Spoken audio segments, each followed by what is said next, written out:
Over the last few years, New Zealand's homelessness has grown dramatically. We now have the worst rates in the OECD. And it's not just a problem confined to the bigger cities.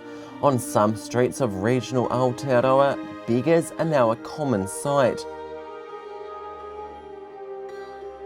In this story, Paula Williams reveals the hard truths about sleeping rough, especially as a woman.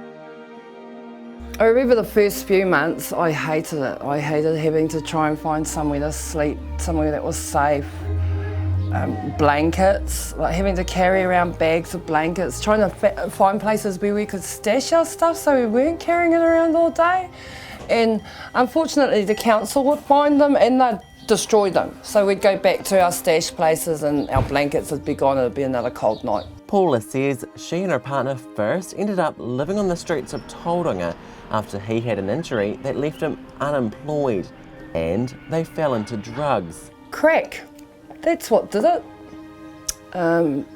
We discovered that we liked it. The more we worked, the more we bought. We, first of all, were involved with SIFs because of the drugs, and we had 2 sons who were taken from us. We did have friends that took us in for a little while, like a week here, but you can't always rely on your friends and your family. You can't be a burden to them. It got harder for the tenancy people to give us a home. They didn't want to put any trust into us. We applied. Oh my gosh, we applied for so many places, run down little 1-bedroom flats and flash 3-bedroom houses, and just no, you're not the right tenants. But despite the hardships of life on the street, Paula managed to hold down a full-time job as a chef. I had it that I was on the streets. I made sure that I always found somewhere to wash before I went into work so that it looked like I'd come from home.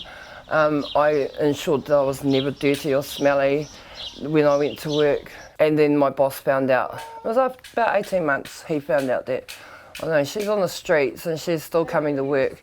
And he wanted to help me, but I didn't want a handout. And then I had my accident. Paula injured her hand on the job. I was actually carrying glasses and when I slipped, and I put my hand out and it went straight down on the glass like that. So I cut right through here. And by the time she recovered, the work had dried up, so she moved home to Hamilton to be closer to her tamariki. But with no money or job, she had to resort to begging. The first day, I did not like it. I still even now, I don't like it. I've been slapped. One fella got out of his car and actually screamed in my face, "You're just a fucking beggar." And I thought, well, hey, that had me in tears. I've never been comfortable with it, but I've done it to get a meal at night. But there was worse to come. Yeah, it was risky. I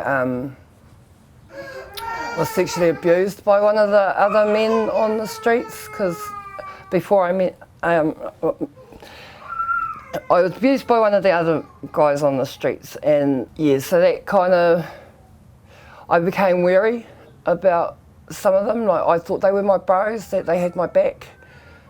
But when that happened, I distanced myself from a few of them. I kept 3 of the bros close. Finally, after years of hardship and abuse, a few weeks ago, Paula got some good news. With the help of the People's Project, Paula got off the streets. She found a house to live in, the first roof over her head in almost a decade.